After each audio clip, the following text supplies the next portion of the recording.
Pues, Ya. profe, le comento una mala maña que fue agarrando el podcast y es que nosotros no tenemos un saludo definido. ¿Ya? Entonces, en caso de invitados, siempre el invitado debe saludar.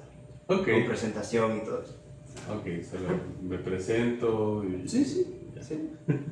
Ok, mirando a la cámara o ustedes no. ¿Cómo sea? Ok, Tenemos que hablar que no se te ve. ¿cuál era tu nombre, disculpa? Israel. Israel e Ismael. Sí, Ok. curioso. Buenas. A ver, va. Hola, ¿qué tal Ismael, Israel? Qué gusto conocerles. Bueno, mejor dicho, qué gusto estar aquí. No, vemos nosotros. Hola Ismael, hola Israel, ¿Qué tal? qué gusto, gracias por considerarme para esta entrevista. Yo encantado de la vida, pues estoy aquí para comunicarles un poco de lo que hago, de lo que me permite definirme en cierto modo como persona hasta cierto punto en una de las fases de mi vida.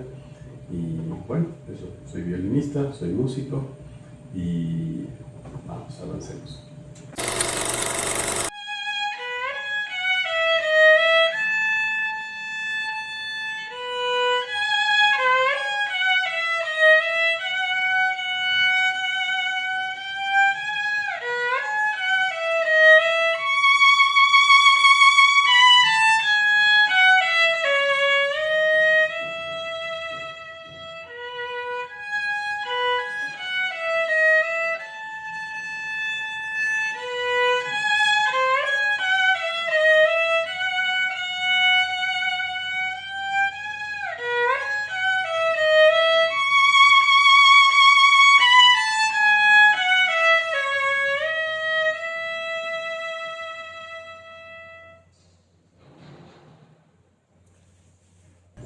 En orden, la música, ¿cómo llegó a su vida? Vaya, es complejo porque siempre me gustó la música, desde muy pequeño.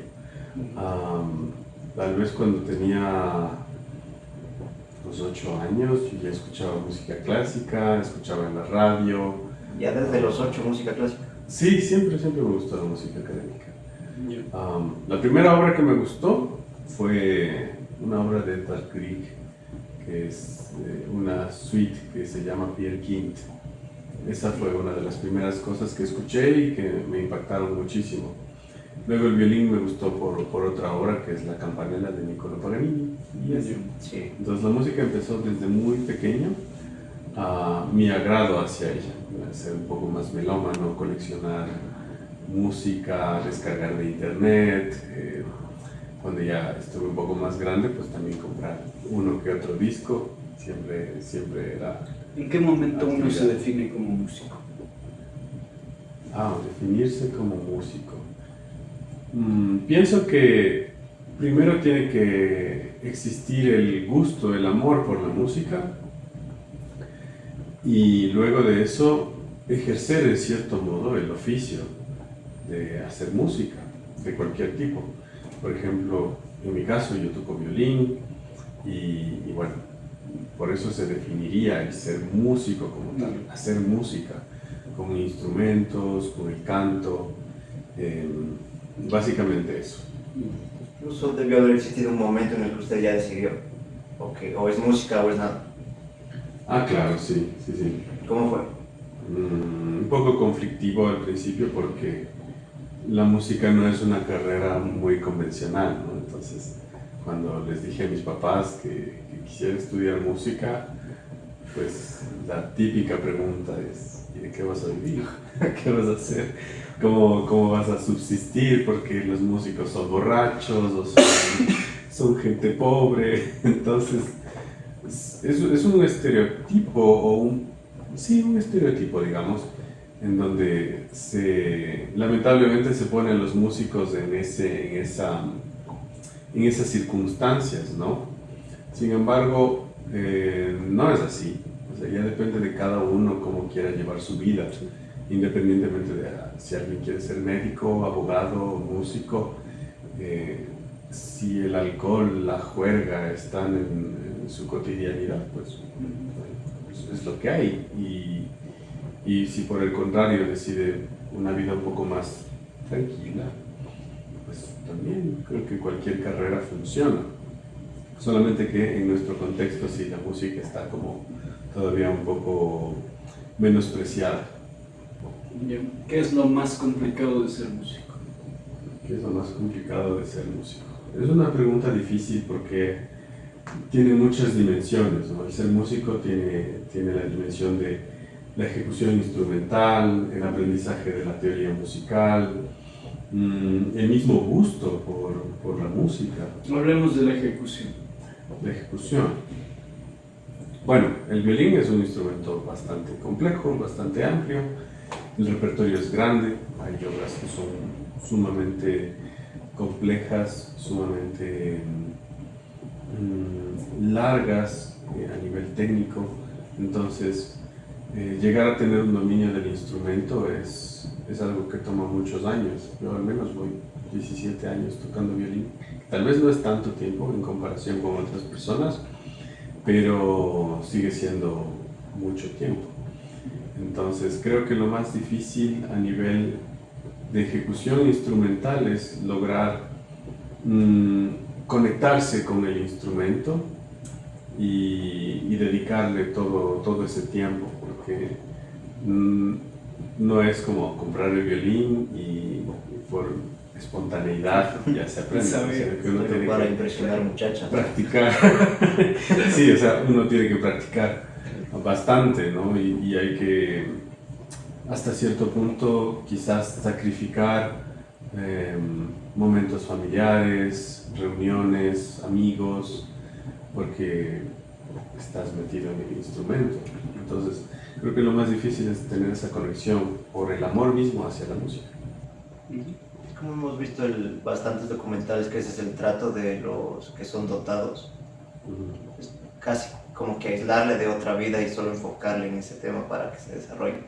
Claro, el tema de los prodigios, de los niños prodigio, pues sí, creo que firmemente los maestros están realizando pues una exploración con los chicos, y cuando los niños están súper avanzados, digamos, o como decía mi profe Pavel Kowalski, proseguidos, se ve que tienen habilidades, ¿no?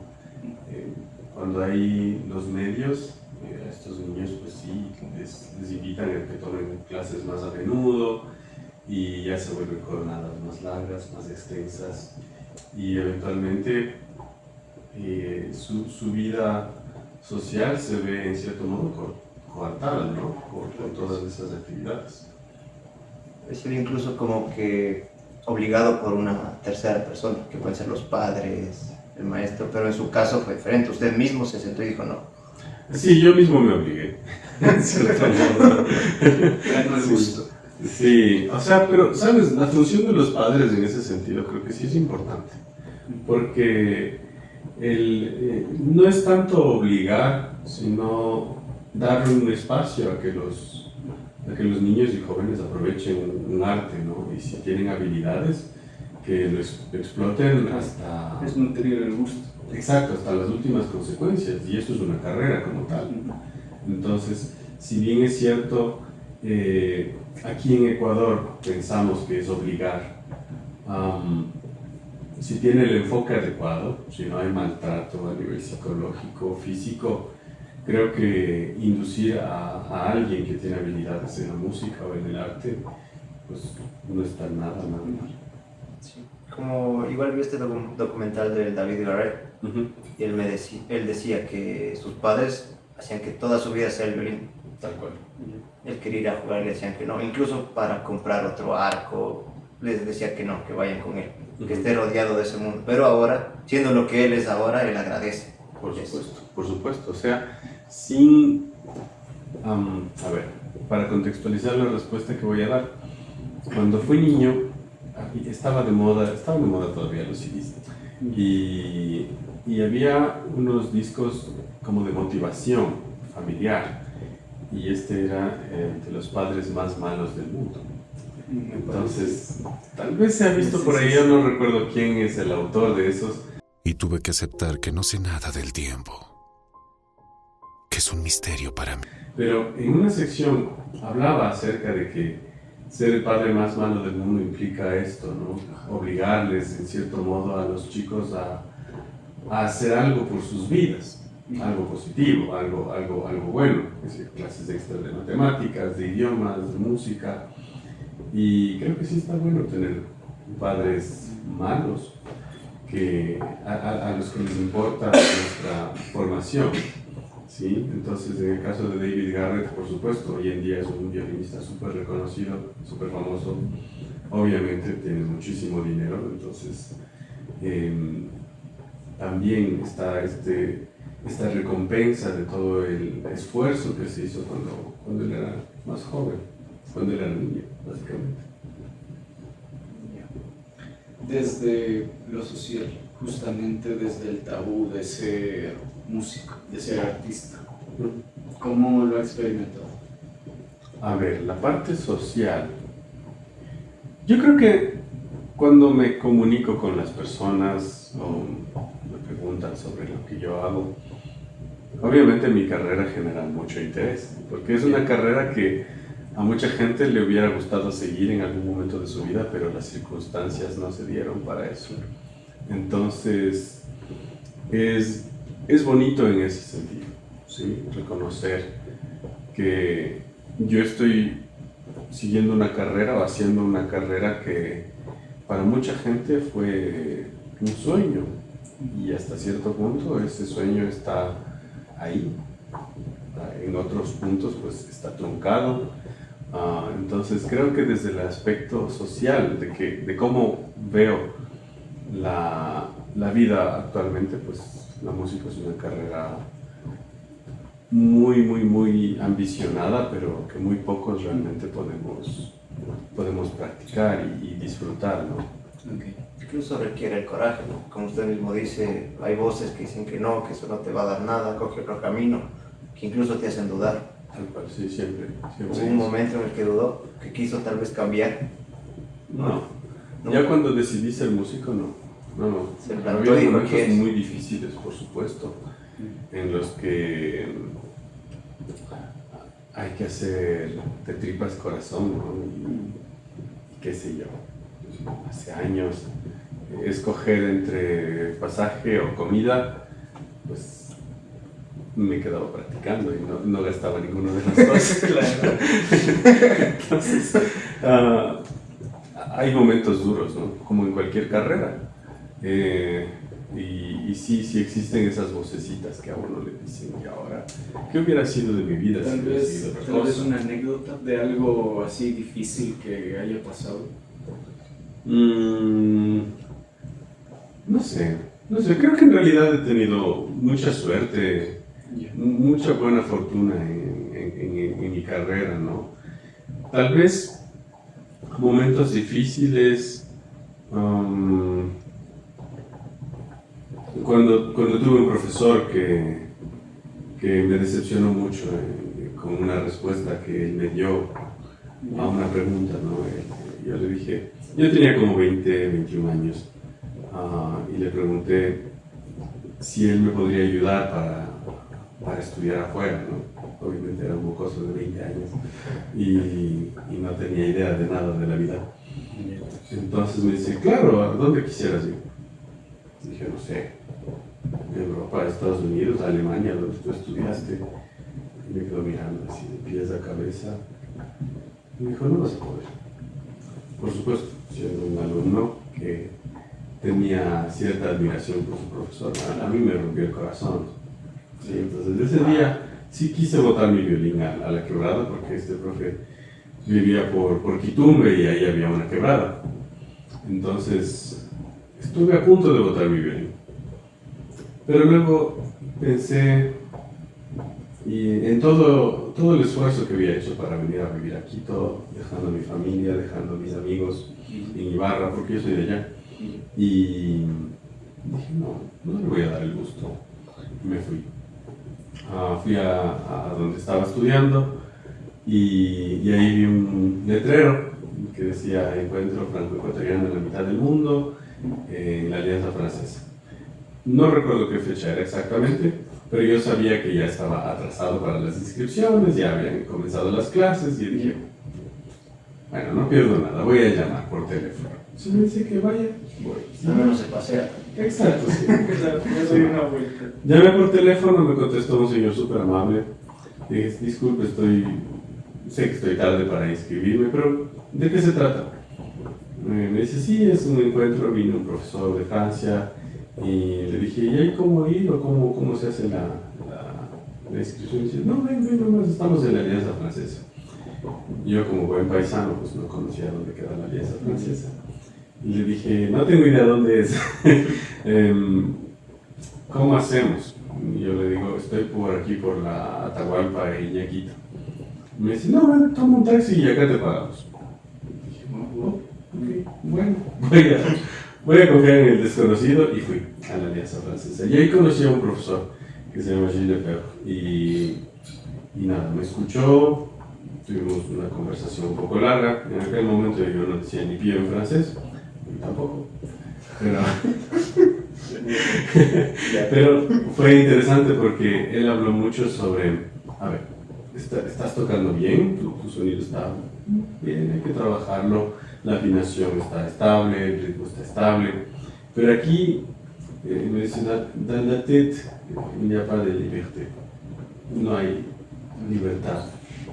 Y esas palabritas rompieron tantos miedos y tantas barreras dentro de mi cabeza que si no me hubiera encontrado con él, tal vez hubiera abandonado la música. Ahí sí, después de lo que me dijo este profesor. Y cosa irónica de la vida, ¿no? Este profesor francés había ganado muchos concursos de música en su vida, había estudiado en Juilliard, dio clases en el Conservatorio Superior de París, o sea, era un súper profesor, súper violinista. Y este otro pelafustán, ¿qué? Y el entonces, exacto, entonces ahí es como que reconocí también la grandeza en este tipo de personas, ¿no? Mientras más mundo conocen, más formación tienen, obviamente existe la posibilidad de crecer como seres humanos, y en este caso pues sí, es maravilloso el hecho de que Gilles Lefebvre haya proferido esas palabras tan sabias hacia mí en ese momento en el que yo necesitaba tanto. Okay. En el mundo de la enseñanza yo considero que debe haber esto, ¿no? Un filtro en lo que viene siendo los profesores, que tal vez por miedo a ser superados no le dan alas al estudiante y lo frenan. Sí, yo creo que eso es muy común, el egoísmo, el miedo, porque, a ver, yo también me dedico a dar clases. Hace 13 años doy clases, que es bastante tiempo igual. Sin embargo, yo a mis estudiantes les ofrezco todo lo que conozco, porque si en algún momento alguno llegara a tocar mejor que yo, o llegara más lejos que yo, pues qué bien. ¿Por qué? ¿Por qué voy a tener celos de eso? Por el contrario, sería interesante pertenecer a la ficha biográfica de aquel estudiante que llegue a tocar mejor que yo y que llega a atravesar fronteras y crecer. Entonces, eso lamentablemente muchos veces. Esto del egoísmo es del artista, de hecho, porque también en artes plásticas, en bellas artes, también lo viví. ¿Ya? Entonces es bastante común entre artistas. Hay muy pocos artistas como nosotros porque también enseñé. Entonces hay muy pocos que queremos el crecimiento de la persona. Y por así decirlo, entregamos todo, incluso los tips que hemos desarrollado. Claro, los tips que hemos desarrollado, que hemos aprendido, que nos han compartido, a veces pagando clases, otras veces llegan gratis. Sí, en general, creo que es parte de la naturaleza del ser humano, porque hay otras carreras también en donde los profes son mezquinos con lo que saben, o son muy duros con los métodos, ¿no? O sea, todavía tienden a aplicar cosas complicadas como humillar a sus estudiantes, menospreciar el esfuerzo que han hecho, menospreciar a los demás. Entonces, es parte de las cosas de un ser humano, ¿no? Que no es perfecto, pero es perfectible hasta cierto punto. ¿Cree que en la enseñanza la dureza es necesaria en cierto grado? Sí, es necesario. O sea, hay que ser firme, ¿no? Ser firme y ser consistente con las cosas. No estoy de acuerdo con el maltrato como tal, o sea, a nivel psicológico, a nivel emocional. Por ejemplo, a nivel, no sé si ha visto Whiplash, ¿Ya? la película. Algo he visto, no he visto la película completa. Eso ya es violencia. Were you rushing or were you dragging? I don't know. Start counting. 5, 6, In 7. 4, damn it! Look at me! 1, 2, 3, 4. 1, 2, 3, 4. 1. Eso es violencia, sí. Alguien como este profesor, a ver, primero sí está maltratando a un estudiante, ¿no? A nivel psicológico genera mucha presión. No escoge las palabras adecuadas, no está siendo empático con el estudiante. Si bien es cierto, no estoy diciendo que tiene que ser menos exigente, ¿ya? Que un percusionista no haga bien las figuras rítmicas, pues sí, tiene que mandarle a estudiar y a subdividir, más no humillarlo en público, no vilipendiar o menospreciar sus habilidades. Entonces ahí va un poco la parte pedagógica, ¿no? Que este profesor evidentemente no tiene. Claro. Pero en ese caso le voy a poner cómo reaccionaría usted. En ese punto que ya es una escuela superior de música y que un estudiante no sabe identificar si es que está yendo en un tiempo más lento o más rápido. A ver, depende, hay que situarse en diferentes perspectivas, ¿no? Si este profesor fuera mi colega, tendré una perspectiva. Si yo fuera estudiante de esa edad, este chico tiene como 16 años, todavía uno de los 16 se deja sorprender por muchas cosas. O si es un estudiante más grande, con un poco más de criterio, todas son perspectivas diferentes. Entonces, el más joven, pues obviamente va a tener un poco más de miedo de expresar su malestar y tal vez por esas cosas abandone la música o de pronto se ponga a llorar y continúe, tal vez se ponga a practicar. Depende de la resiliencia también, ¿sí? Pero eso es algo que se desarrolla con los años. Siendo un colega, pues, fuera del contexto de la clase, de esa clase, pues sí, le presentaría mi queja a él o al cuerpo directivo o a un superior, porque lo que está haciendo no está bien. Y si fuera otro profesional o un estudiante de un nivel más alto, pues lo denuncio, porque eso no está bien. O sea, puede ser un super profesor, pero no le da ningún tipo de derecho a tratar mal a los demás. Y en su historia nunca hubo un estudiante que le sacó de quicio. Nunca. Sí he tenido estudiantes que me han sacado de quicio, por supuesto. Pero más me han sacado de quicio los papás de los estudiantes, porque son un poco como que abandonan a los chicos en el proceso de clases y luego tienen que coordinar clases o para retomar después de vacaciones, cosas así. Y ahí es cuando se descuidan, entonces ahí, antes yo como que me molestaba mucho, ahora no es que no me afecta, solamente que yo prefiero ocupar mi tiempo con otros estudiantes.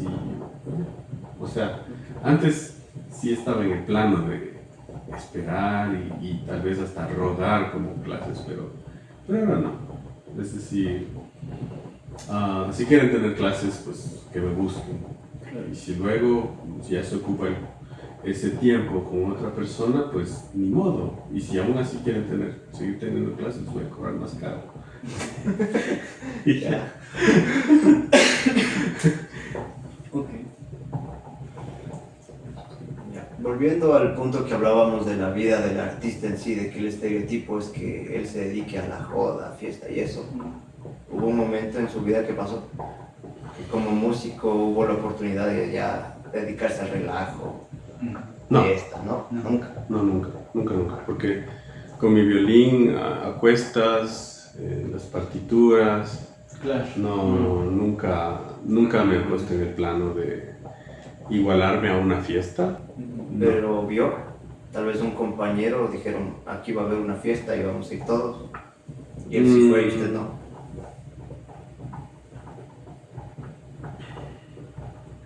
Puede ser que en algún momento haya pasado, pero yo no participé de eso. Por ejemplo, si me invitan para tocar en un festival o en un evento específico, pues no es el espacio como para beber alcohol y estar en la juerga y todo eso, no, para nada. Ni en el contexto de clases, porque claro, he tenido estudiantes jóvenes, tú fuiste mi estudiante, y tampoco se dan esas cosas. O tal vez yo tengo cara de muy serio que ni me invitan. Puede ser, también puede ser. Ajá. Tal vez en el aspecto de las relaciones, un poco más de tener pareja y así, ¿ha influido el ser músico? Tal vez el tengo que practicar, no puedo, no me puedo relacionar con mucha gente porque voy a hacer esto en esta época del año. No, creo que no en realidad, porque uno puede llegar a consensos con las demás personas, entonces, como dije hace un momento, ya depende de cada carrera, porque medicina también tienen las veladas y son turnos de 24 horas, están lejos de casa y aún así tienen parejas, se casan, es parte de la vida, es una cuestión de organizarse, si es que hay esa... Ya, Si no hubiera sido la música, ¿qué hubiera sido? Médico. ¿Sí? Médico. Ya, vaya. ¿Y eso por? Porque siempre me gustó el tema de la ciencia, el tema de entender la vida, la biología de niño. Ahora es un poco chistoso, pero los sábados a las 8 de la noche en Teleamazonas daban documentales, cosa que ahora ya no dan. Ahora prefieren dar programas X. Para no decir nada, mejor un respetuoso silencio.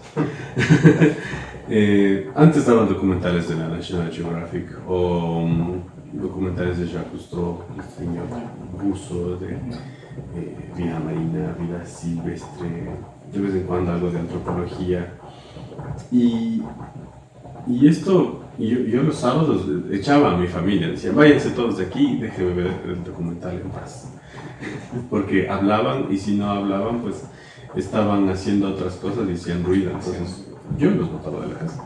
Decía que se vayan a comer algo y me dejaban solo. Bueno.